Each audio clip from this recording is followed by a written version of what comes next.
रसिको नमस्कार. मानस कलामंच ह्या आमच्या यूट्यूब चॅनलवर सर्वांचं मनापासून स्वागत. नवरात्राच्या निमित्ताने आम्ही आपल्यासाठी कार्यक्रम घेऊन आलो आहोत. नवरंग रंग नवरात्राचे तिच्या कर्तृत्वाचे. या कार्यक्रमामध्ये आम्ही वेगवेगळ्या क्षेत्रातल्या 9 कर्तृत्ववान स्त्रियांचा कार्यप्रवास आपल्यासमोर उलगडून दाखवणार आहोत. आज आपल्या भेटीला आलेले आहेत जॉईंट कमिशनर पुणे कस्टम्स या पदावर कार्यरत असलेल्या वैशाली पतंगे. वैशाली, नमस्कार. नमस्कार. आजच्या कार्यक्रमामध्ये तुझं मनापासून स्वागत. धन्यवाद. पुण्यामध्ये होणारी कवी संमेलनं ऐकायला येणारी आणि नंतर ह्या संमेलनांमध्ये कवयित्री म्हणून सहभागी होणारी वैशाली, ते आज IRS अधिकारी म्हणून धडाडीने कर्तृत्व निभावणारी वैशाली. तुझी सगळी रूपं माझ्या डोळ्यासमोर येत आहेत. तुझा अभिमान वाटतोय, खूप आनंद वाटतोय मला. आणि तुला लहान वयात मिळालेल्या या यशाची कहाणी आज सर्वांसमोर मांडताना खूप छान वाटते. वैशाली, असं म्हणतात की आपण आयुष्यात जे काही करतो त्याची बीजं आपल्या जडणघडणीमध्ये, आपल्यावर झालेल्या संस्कारांमध्ये असतात.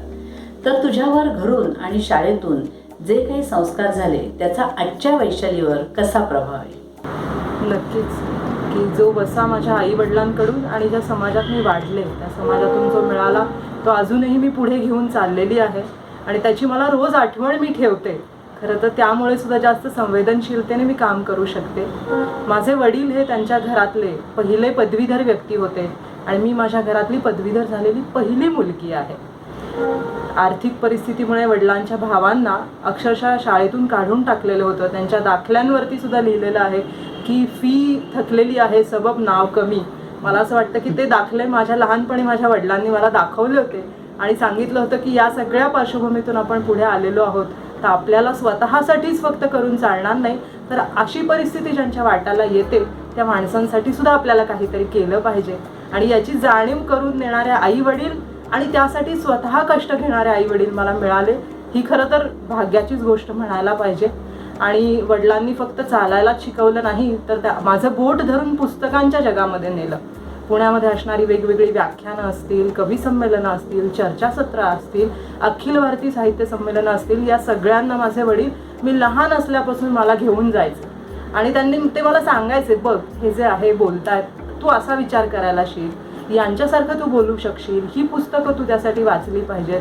मला आठवतं की माझ्या आजूबाजूच्या मुली ज्यावेळी वेगवेगळ्या अशा सण समारंभांमध्ये अगदी नटून थटून यायच्या आणि त्या सगळ्यांमध्ये मी खूप वेगळी दिसायचे. म्हणजे अगदी माझे कान जरी टोचलेले असले तरी कानात काही नसायचं, कान गळा सगळं मोकळं असायचं, पण माझ्या हातात एक पुस्तक असायचं आणि ते हातात पुस्तक देण्याचं काम वडिलांनी केलं आणि ते वाचायचं काम मी केलं.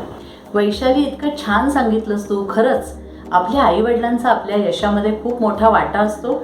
आणि तू आत्ता सांगितलंस की तुझ्या वडिलांनी तुला बोट धरून पुस्तकांच्या दुनियेमध्ये नेलं, तर त्याच्या पुढे जाऊन मी म्हणेन की बोट धरून सगळे आई वडील आपल्या मुलांना चालायला शिकवतात. तुझ्या वडिलांनी तुला एकदम पंख पसरून भरारी घेण्याची प्रेरणा दिली आणि खूप पुढे गेलीस तू आज.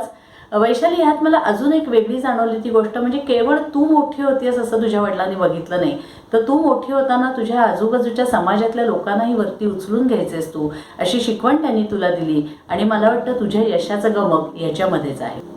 मेरिटमध्ये आल्यावर साधारणपणे विज्ञान शाखेकडे जाण्याचा विद्यार्थ्यांचा कल असतो, पण तू मात्र कला शाखा निवडलीस. यामागे तुझी साहित्यिक आवड होती का तू अजून काही वेगळं स्वप्न जोपासलं होतंस? खरं तर अवांतर वाचनामुळे मला साहित्याची आवड निर्माण झालीच. म्हणजे मी 7वीमध्ये असताना अगदी आनंद यादवांच्या नांगरणी धूळ पेरणीपासून खलील जिब्रानच्या प्रॉफिटपर्यंत सगळं वाचलेलं होतं. पण हे सगळ्याचं कुठेतरी एक आवड तर होतीच आणि हे सगळं संचित मला सोडायचं नव्हतं. मला असं वाटत होतं की जी आता पुस्तकं अभ्यासाला पदवीच्या अभ्यासक्रमामध्ये 11वी 12वीच्या अभ्यासक्रमामध्ये वाचायची आहेत त्यांची ओळख खूप आधीपासून झालेली आहे. त्यामुळे आधीच ठरवलं होतं की साहित्य हा माझ्या आवडीचा विषय आहे आणि आवडीच्या विषयात करिअर करायचं होतं. त्यामुळे साहित्य शाखेला जात असताना वडिलांनी हे मात्र सांगितलं की साहित्य शाखेला जातीयेस म्हणजे असं नाही की साहित्य शाखेला जाणारी मुलं ही कमी गुण मिळवणारीच जातात, तर तू एक परिपाठ घालून दिला पाहिजेस की त्यातून सुद्धा वेगळं करिअर करता येतं. त्यामुळे माझी ती नैतिक निवड होती. मी कळपाच्या मानसिकतेची बळी ठरले नाही की 90% जास्त मार्क आहेत म्हणजे विज्ञान शाखेलाच गेलं पाहिजे आणि डॉक्टर इंजिनियर झालंच पाहिजे. म्हणजे माझ्या वेळेला जी सेंट्रलाइज ॲडमिशनची पहिली बॅच होती 98 साली आणि त्यावेळेला माझा दोन्हीकडे नंबर लागला होता. बरं. आणि मी ज्यावेळी आर्ट साईडला ऍडमिशन घेण्यासाठी लाईनमध्ये उभी राहिले त्यावेळी त्या ऍडमिशन देणाऱ्या बाई मला म्हणाल्या, तू चुकून आली आहेस का इकडे, 94% म्हणजे बहुतेक तुला त्या लाईनमध्ये जायचंय. मी म्हटलं नाही, माझ्याकडे माझा नंबर दोन्हीकडे आहे, पण शेवटच्या दिवशी मी आज ऍडमिशन घ्यायला आली आहे कारण मी इतके दिवस विचार केला कुठे जायचं आणि ठरवलं की याच बाजूला यायचं म्हणून. आणि फार छान निर्णय आहे तुझा हा, आणि मला वाटतं तुझ्या घरच्यांचाही त्याच्यामध्ये आणि पाठिंबा आहे याच्यातली एक तुला. गोष्ट मृणालिनी ताई मला सांगायला आवडेल की आपल्याला साहित्य आणि सामाजिक शास्त्रे यांचा अभ्यास नसल्यामुळे समाजामध्ये एक सांस्कृतिक भणंगपणा येतो. त्याचं भान नसल्यामुळे फक्त विज्ञान शाखेला जाऊन टेक्नॉलॉजी शास्त्र यांचा अभ्यास तर आपल्याला आवश्यक आहेतच, पण कला संस्कृती आणि समाज विज्ञान याचा अभ्यास जर समाज म्हणून आपण नाकारायला लागलो तर आपण कुठेतरी आपल्याला मिळालेल्या वारशाकडे दुर्लक्ष करतो आणि मानवी मूल्यांचा त्याच्यामुळे सुद्धा एक वेगळ्या पातळीवरचा ऱ्हास सुरू होतो. त्यामुळे हे जे सुरू झालेलं आहे समाजामध्ये की एक विशिष्ट एक शाखा म्हणजे चांगली, म्हणजे हे संस्कृतायझेशनची एक वेगळी पातळी सुरू झालेली आहे, त्याला खरं नकार देण्याची खूप मोठी गरज आहे आणि मला असं वाटतं आता त्याची सुरुवातही झालेली आहे. हो, खरं आहे, थोड्याफार प्रमाणात या गोष्टींना सुरुवात झाली आहे. नाहीतर अदरवाईज की विज्ञान शाखा म्हणजे फक्त चांगली, ज्यांना चांगले मार्क मिळतात त्यांनी विज्ञान शाखेकडे जायचं, कमी मार्क मिळाल्यानी कला शाखेकडे जायचं, असं एक काहीतरी ठरून गेल्यासारखं झालं होतं. आणि विद्यार्थ्यांच्या मनावरही समाजाचं एक मला वाटतं दडपण असतं की आपण विज्ञान शाखेकडे गेलं पाहिजे, आपल्याला कमी मार्क मिळाले तर काय, समाजाचं कुटुंबाचं असं सगळं दडपण त्या विद्यार्थ्यांच्या मनावर असतं. आणि तसं त्यांचं वय लहान असल्यामुळे स्वतंत्र निर्णय घेण्या एवढे ते सक्षम सगळेच जण झालेले असतात असं नाही. काही वेळेला कमी मार्क मिळाले तरी केवळ आपली प्रतिष्ठा दाखवायची म्हणून विज्ञान शाखेकडे जाण्याचा कल असतो. तर मला वाटतं विज्ञान शाखा, वाणिज्य शाखा आणि कला शाखा या तिन्हीला जर सारखेपणा समाजमनात प्राप्त झाला तर विद्यार्थ्यांमध्ये द्वंद्व होणार नाही, आपल्या आवडीचा विषय ते घेऊ शकतील. खरं तर हे इंटिग्रेटेड सगळा अभ्यासक्रम आता येऊ घातलेला आहे. मला कधी कधी खूप असं हे ऐकल्यावर वाटतं की मी विज्ञान शाखेची विद्यार्थिनी आहे, तर मला जर विज्ञान आणि मराठी असं एकत्र शिकायला मिळालं असतं तर किती छान झालं असतं. पण आता या पुढच्या काळातल्या विद्यार्थ्यांना असा या गोष्टीचा फायदा नक्कीच होणार आहे. MPSCच्या परीक्षेत पहिल्याच प्रयत्नात तू उत्तमरित्या उत्तीर्ण झाल्यानंतर तुला उपजिल्हाधिकारी पदाची जबाबदारी सोपवण्यात आली. त्यानंतर तू UPSCच्या परीक्षेतही यशस्वी झालीस आणि कस्टम्स अधिकारी म्हणून जॉईन झालीस. यानंतर तू वेगवेगळ्या महत्त्वाच्या अनेक पदांवर काम केलेस. पण वैशाली, मला तुला असं विचारायचं की ह्या क्षेत्रामध्ये अधिकाधिक स्त्रियांनी येणं ही आजची सामाजिक गरज आहे, तर ह्या स्त्रियांना तू काय सांगशील? अधिकाधिक स्त्रियांनी या क्षेत्रात यावं यासाठी तुझं काय सांगणं असेल त्यांना? मुळामध्ये राज्य शासनाच्या पातळीवरती या ज्या नेमणुका होत आहेत म्हणजे MPSCतून येणाऱ्या मुलींसाठी रिझर्वेशनचा मार्ग आहे, पण अजूनही केंद्रीय लोकसेवा आयोगामध्ये रिझर्वेशनमधून मुली दाखल होत नाहीयेत. मुलींसाठीचं वेगळं आरक्षण नाहीये UPSC मध्ये. त्यामुळे UPSCतून या पदांवरती येणाऱ्या मुलींची संख्या तुलनेने कमी आहे. महाराष्ट्रामधल्या परीक्षांमधून तरी 33% मुली या सगळ्या अधिकार पदावर पोहोचू शकतात. पण याच्या सुद्धा पलीकडे जाऊन, आरक्षणाच्या सुद्धा पलीकडे जाऊन मुलींना हे करिअर करण्यामध्ये येणारा सगळ्यात महत्त्वाचा अडथळा असा आहे की हे सगळं करिअर करण्यासाठी वेळ लागतो. मुळामध्ये आधी तुम्ही पदवीधारक असावे लागतात कारण या परीक्षेसाठीची जी पात्रता आहे, अर्हता आहे, ती कोणत्याही शाखेची पदवी तुम्हाला असणं आवश्यक असतं. आणि त्यानंतर या परीक्षा देणं, पास होणं, त्याचा इंटरव्ह्यू, या सगळ्या एका अटेम्प्टच्या सायकलला जवळजवळ 1.5 वर्ष लागतं. आणि ह्या जर तुम्ही एकापेक्षा अधिक अटेम्प्ट घेणार असाल तर 4-5 वर्ष याच्यामध्ये निघून जातात. तर पदवी मिळवल्यापासूनची 4-5 वर्ष म्हणजे वयाची 26 ते 27 वर्षापर्यंत तुम्हाला कदाचित अधिकारी होण्यापर्यंत होण्यासाठी वाट पाहावी लागू शकते. मला असं वाटतं की मुलींना हा एवढा वेळ द्यायला आपला समाज अजून तयार नाही. कारण की 21 ते 22 वर्षाची मुलगी झाल्यानंतर किमान 25च्या आत आजही मुलीचं लग्न होतं, करून दिलं जातं. आणि मुलीला असं वाटतं की लग्नाच्या आधी जे करायचं असतं तेवढंच करिअर, त्यानंतर मग आपण तिने गृहस्थाश्रमातच प्रवेश करायचा असतो असं आपल्याला वाटतं. पण माझ्या बाबतीतली एक गोष्ट अशी वेगळी आहे की या सगळ्या परीक्षा मी लग्नानंतर दिल्या. म्हणजे अगदी MPSCच्या परीक्षेत सुद्धा मी लग्नानंतर उत्तीर्ण झाले आणि UPSCचे तर सगळे अटेम्प्ट मी लग्नानंतरच दिले. तर मला असं वाटतं की हे जे द्वंद्व निर्माण केलेलं आहे की लग्न आणि करिअर या दोन्हीपैकीच काहीतरी एक निवडावं लागतं असं नाहीये. मला असं वाटतं की या दोन्हीची छान गुंफण करता येऊ शकते. हे मुलींनी कुठेतरी समजून घेतलं पाहिजे, त्यांच्या पालकांनी त्यांना तो वेळ दिला पाहिजे या परीक्षेसाठी लागणारा जो वेळ आहे त्यांना दिला पाहिजे. त्यांच्या मागे लग्नाचा कदाचित तगादा नाही लावला पाहिजे, कारण बरोबर आहे. प्रत्येकच व्यक्तीला असं सासर मिळेल किंवा असं असा सांगता पार्टनर मिळेल की हो. जो तिच्या या स्पर्धा परीक्षांचं स्वरूप समजून घेईल असं नाही.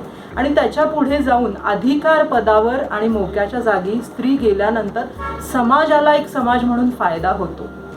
हा आपण सगळ्यांनी लक्षात घेतला पाहिजे. म्हणजे मोक्याच्या आणि माऱ्याच्या जागी ज्यावेळी जास्तीत जास्त वंचित व्यक्ती जाऊन पोहोचते त्यावेळी ती सामाजिक यशाची सुद्धा एक मानबिंदू हो. ठरते. बरोबर. फक्त ते तिचं वैयक्तिक यश नसतं. त्यामुळे ती मुलींच्या आई वडिलांवरची जबाबदारी त्यांनी समजून घेतली पाहिजे आणि मुलींनी या सगळ्या स्पर्धा परीक्षांची खूप आधी ओळख करून घेतली पाहिजे. म्हणजे यासाठीची जी पूर्वतयारी लागते ती थोडी आधी करावी लागते. तर मला असं वाटतं की त्या प्रवाहात येण्यापूर्वीची जी अकॅडमिक बॅकग्राऊंड आहे ती तयार करण्यासाठी विशेष प्रयत्न तर मुलींना नक्कीच घ्यावे लागतील. आणि मुलीच्या आईवडिलांप्रमाणेच आता बदलत्या काळानुरूप मुलाच्या आईवडिलांनीही ही मनाची तयारी ठेवायला पाहिजे. मला वाटतं आपली होणारी जी सून आहे किंवा आपल्या घरात येणारी सून आहे तिच्या करिअरचा, तिच्या प्रगतीला वाव द्यायचा आहे आपण, ही मानसिकता आता सासरच्या लोकांची असली पाहिजे, तर स्त्रियांना पुढे यायला अधिक वाव राहील. मगाशी तू एक वाक्य बोललीस ते खूप मला आवडलं की वंचित जी आहे व्यक्ती ती त्या उच्च पदावर जाऊन बसली की अधिक फायदा समाजाला होतो. खरं आहे, कारण तिथे त्या व्यक्तीला असलेले प्रश्न त्याची उकल त्यांना अचूकपणे झालेली असते. त्यामुळे निश्चितच ह्याचा फायदा समाजाला अधिक चांगल्या प्रकारे होतो. सावित्रीबाई फुले यांनी तर म्हणलेलंच आहे की एक पुरुष शिकला तर एक व्यक्ती शिकते आणि एक स्त्री शिकली तर अख्खं कुटुंब शिकतं.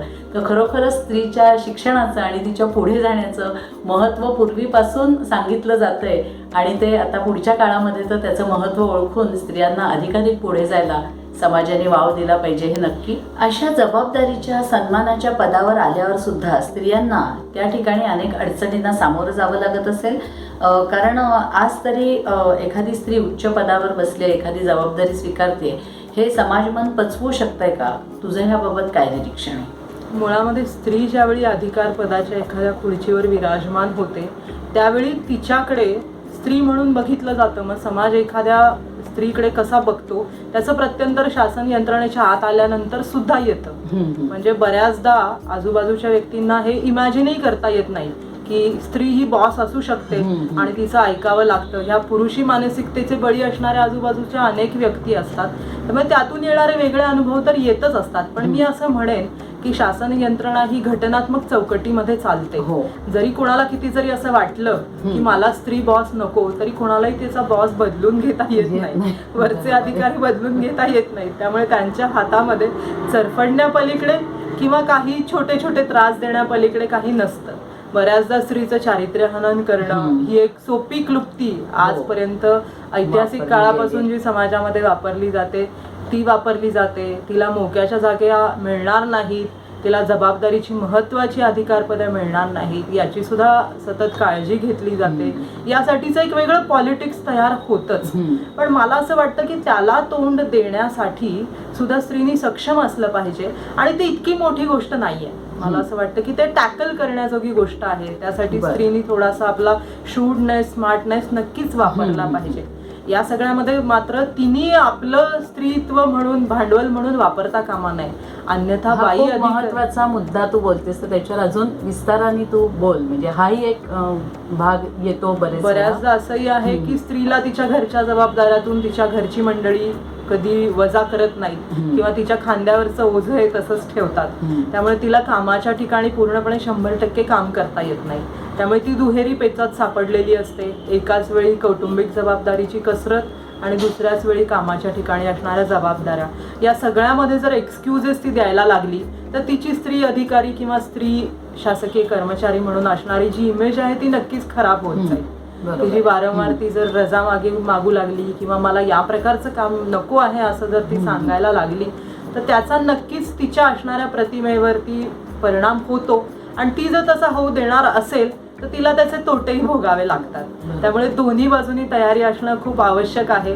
की जर तुम्ही ड्रायव्हर व्हायचं ठरवलं असेल तर मग तुम्ही ड्रायव्हिंग तुम्हाला आलंच पाहिजे. तुम्ही असं नाही म्हणू शकत की मी जर स्त्री आहे म्हणून मी हे काम टाळणार. म्हणजे आपल्या प्रोफाईल मधल्या सोयीच्या गोष्टी तुम्ही निवडू नाही शकत. बरोबर. म्हणजे अशा जबाबदारीच्या महत्त्वाच्या पदावर काम करणाऱ्या स्त्रीला मानसिकदृष्ट्या अतिशय खंबीर असणं अतिशय आवश्यक आहे.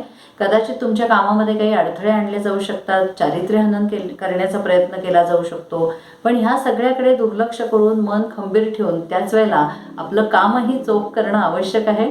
आणि वैशाली, या दोन्हीचा मेळ तुझ्यामध्ये अतिशय छान दिसतोय मला. ह्या प्रश्नाला जोडूनच मी तुला अजून एक प्रश्न विचारते की हे उच्चपदस्थ स्त्रियांबद्दलच आत्ता आपण बोललो, पण आज सर्वसामान्य स्त्रिया वेगवेगळ्या क्षेत्रामध्ये काम करत असतात. शिक्षक आहे, बँकेमध्ये आहेत, किंवा अजून काही वेगवेगळ्या प्रकारची कामं असतील की कोणाच्या घरी स्वयंपाकाला जाणं, धुणी भांडी, सर्व प्रकारची कामं स्त्रिया करत असतात. पण त्यांच्या ह्या काम करणाऱ्या स्त्रियांच्याकडे बघण्याची सुद्धा समाजाची धारणा फारशी काही वेगळी आहे असं मला वाटत नाही. तुझं याच्यावर काय मत आहे? मला असं वाटतं की विषमतेला खूप सूक्ष्म अशा वाटा असतात. समतेची वाट एकच असते, पण विषमता खूप अनेक पदरातून आणि अनेक वेगळ्या वेगळ्या छटातून आपल्यापर्यंत पोहोचत असते.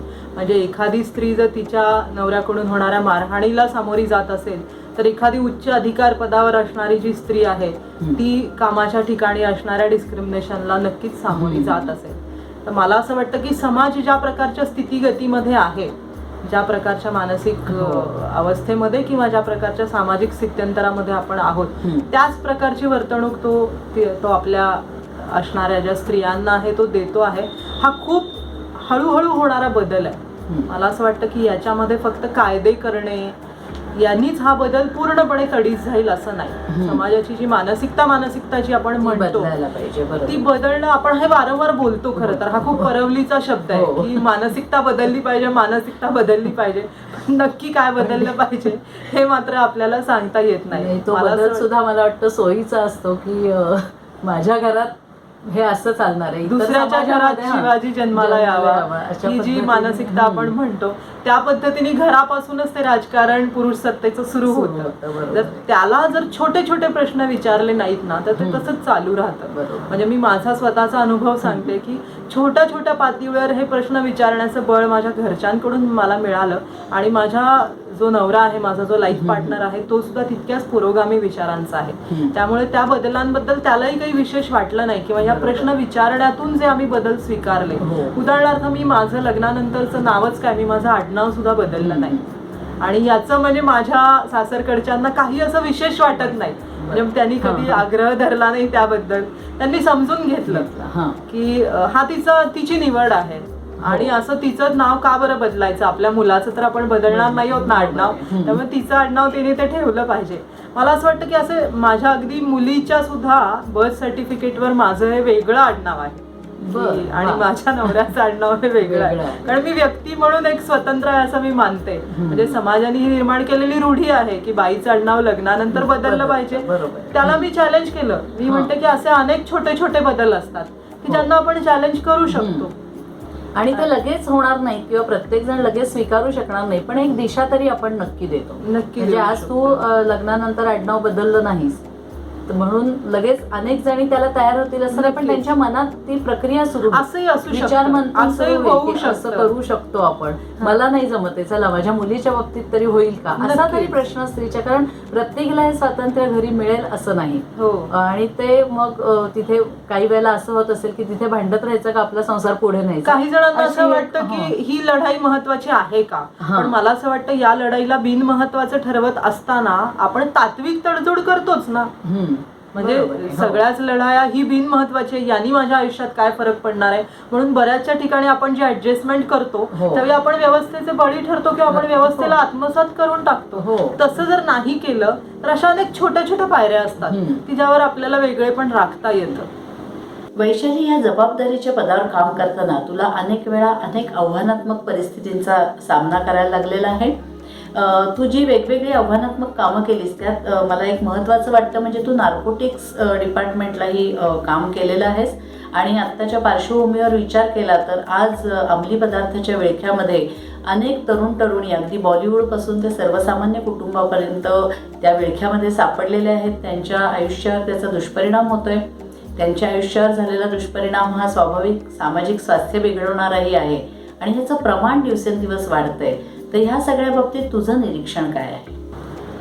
त्याच्यातलं निरीक्षण सगळ्यात महत्त्वाचं असं आहे की जो सध्या समाज माध्यमांचा वापर आणि जो इंटरनेटचा जो संपर्कासाठी वाढलेला वापर आहे, त्यामुळे असे अनेक प्लॅटफॉर्म निर्माण झालेले आहेत की ज्याच्यामध्ये तरुण पिढीला हे अत्यंत इझिली ॲक्सेसेबल झालेले आहेत हे अंमली पदार्थ. आणि त्याचे फॉर्म्सही बदलत गेलेले आहेत. अशा प्रकारचे अंमली पदार्थ आहेत की समोरच्या व्यक्तीला कळतही नाही की हा अंमली पदार्थ आहे की नाही. म्हणजे यंत्रणेवरती सुद्धा हा ताण असतो की हा ओळखायचा कसा. ज्याला आपण LSD स्टॅम्प्स म्हणतो, हा अगदी पोस्टल स्टॅम्पच्या आकाराचा छोटासा अंमली पदार्थ असतो की जो जिभेच्या खाली ठेवला जातो, की जो शोधणं अशक्य आहे. म्हणजे पोस्टल स्टॅम्प आहे आणि त्याच्यामध्ये एक अंमली द्रव वापरलेला आहे आणि त्याचं कन्झम्पशन अनेक IT सेक्टर्स, कॉलेज तरुण तरुणी यांच्यामध्ये होताना दिसतं. आणि लोकांच्या अशा कॉन्सेप्ट झालेल्या आहेत आता की क्रिएटिव्हिटी किंवा माझी कार्यक्षमता वाढवण्यासाठी अंमली पदार्थांचा वापर केला तर मला फायदा आहे. म्हणजे बॉडी बिल्डिंग असेल, मॉडेलिंग आहे अशा क्षेत्रातल्या मंडळींना त्याचं फॅसिनेशन वाटतं की माझी क्षमता वाढेल, माझी त्यांच्या लक्षात नाही येतही असतील, पण मला असं वाटतं की ती कॉस्ट त्यांनी स्वीकारलेली असेल किंवा त्या तोट्यांची भयावहता जवळ अनुभवाला येत नाही तोवर त्यांना ती जाणवणार नाही. आणि इंटरनेटच्या माध्यमातून असे अनेक सोशल मीडियावरती प्लॅटफॉर्म अवेलेबल आहेत की ज्यातून हे ग्रुप्स एकमेकांची देवाणघेवाण करतात, कम्युनिकेट करतात, पैसे ट्रान्सफर करतात. म्हणजे ही सहज उपलब्धता जी आहे इंटरनेटच्या प्लॅटफॉर्मच्या थ्रू, त्यातून त्यांचा ट्रेड जो आहे जास्त फ्लरिश होताना दिसतो. आणि मला वाटतं कोवळ्या वयातली जी मुलं आहेत त्यांना कदाचित फसवून सुद्धा ह्याच्यात सुरुवातीला आणलं जात असेल का? म्हणजे नक्कीच अशी काही उदाहरणं असतात की प्रत्यक्षामध्ये ज्यावेळी एखादा कॅरियर असतो, अंमली पदार्थांचं ने-आण करणारी व्यक्ती असते, तिला कळत नाही की ते काय घेऊन चाललेत. त्यामुळे अशी काही उदाहरणं अनुभवाला येतात की फसवली गेलेली माणसं त्याच्यात अडकतात.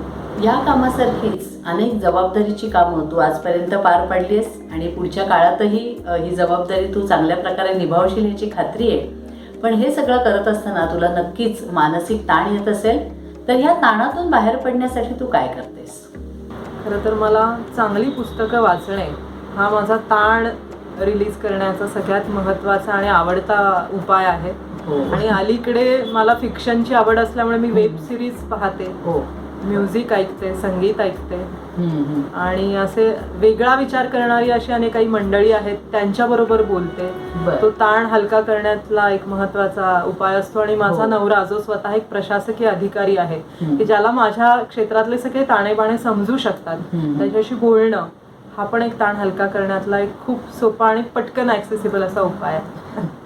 खूप छान सहजतेने सांगतेस तू, पण त्याच्यासाठी तुझी मानसिक तयारी, त्याची मशागत ही खूप आधीपासून झालेली असणार. कारण अशा गोष्टी पटकन स्वीकारणं, म्हणजे मला ताण आलाय तर मी त्याच्यावर हे उपाय करीन किंवा मी हे काम अशा पद्धतीने करीन, त्याच्यासाठी खूप भक्कम अशी मनाची तयारी पाहिजे. ती मला वाटतं तुझी आहे. वैशाली, तुझ्यामधली कलेची, साहित्याची आवड तू आजही इतक्या व्यस्त दिनक्रमातनं जपलीस. मला सांग की एक कवयित्री म्हणून तुझ्यामध्ये असलेल्या ह्या संवेदनशीलतेचा तुला ह्या प्रशासकीय कामामध्ये काही उपयोग होतो का आणि कसा? नक्कीच. बऱ्याचदा शासकीय आणि कार्यालयीन कामकाज जे आहे ते अत्यंत रुक्ष आणि आकड्यांशी संबंधित आहे असं आपण मानतो. आणि बऱ्याचदा आजूबाजूला काम करणारी मंडळी मी पाहते, त्यावेळी त्या आकड्यांच्या पलीकडे जाण्याची गरज असते. अंतिमतः कोणतेही आकडे हे माणसाच्या संदर्भात असतात किंवा मानवी व्यवहाराच्या संदर्भात असतात. हे कधी कधी वारंवार फक्त फायली हाताळल्यानंतर कळेन असं होतं. मला असं वाटतं, मी मानते की मला कागदाच्या पलीकडे माणूस उभा आहे हे खूप लवकर दिसतं. आणि मग त्याची अडचण समजून घेण्यासाठी आवश्यक असणारी जी सहृदयता लागते किंवा जो सहानुभव लागतो, एम्पथी लागते, ती साहित्यातून मिळालेलाच मला वसा आहे आणि त्याचा मला उपयोग होतो. पण त्यामुळे तगमगही वाढते कधी कधी, कारण की ह्या सहानुभवातून काही वेळेला काही करताही येत नाही समोरच्या व्यक्तीसाठी. त्याला होणारा त्रास कळतो पण काही करता येत नाही, याचा पण माझ्यावर ताण वाढतो. तुझ्यामध्ये असलेल्या संवेदनशीलतेचा तुला ह्या प्रशासकीय कामासाठी होणारा उपयोग आणि काही वेळा त्याचा होणारा त्रास, हे दोन्ही तू अगदी छान पद्धतीने आम्हाला विशद करून सांगितलंस. वैशाली, कवितेचा विषय निघालाच आहे, तर मला वाटतं तुझ्या एखाद्या कवितेनीच आपण आजच्या मुलाखतीचा समारोप करूया. तत्पूर्वी मानस कला मंचासाठी तू खास वेळ दिलास आणि आमच्याशी संवाद साधलास, याबद्दल तुझे पुन्हा एकदा मनापासून आभार. मृणालिनी ताई, तुझी आणि माझी तर मला वाटतं काही दशकांची ओळख आहे आणि आज या प्लॅटफॉर्मवर या रूपामध्ये भेटायला मलाही खूप आवडलं, जसं तुला आवडलं तसं. आणि कविता तर मी ऐकवतेच. कविता या आजच्या कार्यक्रमाला औचित्यपूर्ण असावी म्हणून मी माझी एक जुनीच कविता ऐकवते. आजच्या स्त्रीने सावित्रीबाई फुल्यांना उद्देशून लिहिलेलं हे कवितारूपी पत्र आहे. कवितेचं शीर्षक आहे माय सावित्रीस. तुझ्या अंगावर टाकलेल्या घाणीची गोष्ट आता धड्यात नाही. तुझ्या अंगावर टाकलेल्या घाणीची गोष्ट आता धड्यात नाही. फोटोत दिसतेस तू कपाळावर आडवी चिरी रेखलेली, भोकरासारख्या डोळ्यात शतकांचं समंजसपण करणारी. उंबरठ्या बाहेर पडणाऱ्या आम्हा साऱ्या बायांची तूच आदी माय. उंबरठ्या बाहेर पडणाऱ्या आम्हा साऱ्या बायांची तूच आदी माय. दूर फडकणाऱ्या तुझ्या पदराच्या निशाणाखाली आम्ही केव्हाच्या चालतोच आहोत. बेतून घ्यावा असा आयुष्याचा स्वतंत्र तुकडा शोधतोच आहोत. माय खरंच तू केलेस का कधी नकार ओठाड बंद. माय खरंच तू केलेस का कधी नकार ओठाड बंद, की मुक्तपणे पाना सोडला साऱ्या प्रश्नांना मांडीवर घेऊन. बाया आजही भीतात मांड्यांमधल्या पोकळीला आणि गळ्याखालच्या उंचवट्यांना. बाया आजही भीतात मांड्यांमधल्या पोकळीला आणि गळ्याखालच्या उंचवट्यांना. तूच सांग भिंती अडचे सारे संसार सारखेच, की आपल्याही घरात सांभाळता येतात पाखरांची घरटी. तूच सांग भिंती अडचे सारे संसार सारखेच, की आपल्याही घरात सांभाळता येतात पाखरांची घरटी. येणाऱ्या पिढीला बाया सगळ्यात आधी जागा करून देतात आपल्या कुडीत. येणाऱ्या पिढीला बाया सगळ्यात आधी जागा करून देतात आपल्या कुडीत. तरीही बाया उभ्या आपल्यासाठी जागा मागत चिमटीत मावण्याएवढी. तरीही बाया उभ्या आपल्यासाठी जागा मागत चिमटीत मावण्याएवढी. आभाळाचा जोगवा मागत अनवाणी फिरलीस तू. आभाळाचा जोगवा मागत अनवाणी फिरलीस तू. सांडलेल्या भंडाऱ्यात आम्ही केव्हाचे तळवे घासतो आहोत. सांडलेल्या भंडाऱ्यात आम्ही केव्हाचे तळवे घासतो आहोत. एक पाय तळ्यात एक पाय मळ्यात, खिडकीपुरतं आकाश भोवंडून जावं असं वारं नकोच बाई. भोवंडून जावं असं वारं नकोच बाई. महात्म्याची बायको झालीस म्हणून काय, घराला लागू नये नजर म्हणून बाया आजही जपतात जखमेचे गुंडाळ. महात्म्याची बायको झालीस म्हणून काय, घराला लागू नये नजर म्हणून बाया आजही जपतात जखमेचं गोंधण. डोळ्यातल्या दिव्यांची झुमरं बाया लटकावतात आपल्याच छतांना. डोळ्यातल्या दिव्यांची झुमरं बाया लटकावतात आपल्याच छतांना. उग्र श्वासात गुदमरतात तेव्हा काट टाकायला शोधतात उंबरठ्याआडचाच कोपरा. नितळ त्वचेआडचा सारा गुंता तुला काय सांगावा. पंखावरचा रंग दुखतो तेव्हा पाखरंही मुक्यानंच रडतात. बायाही सावरतात स्वतःला आसवांच्या पाण्यात, घरटी वाहून जाऊ नयेत म्हणून. दूर फडकणाऱ्या तुझ्या पदराच्या निशाणाखाली आम्ही केव्हाच्या चालतोच आहोत. बेतून घ्यावा असा आयुष्याचा स्वतंत्र तुकडा शोधतोच आहोत.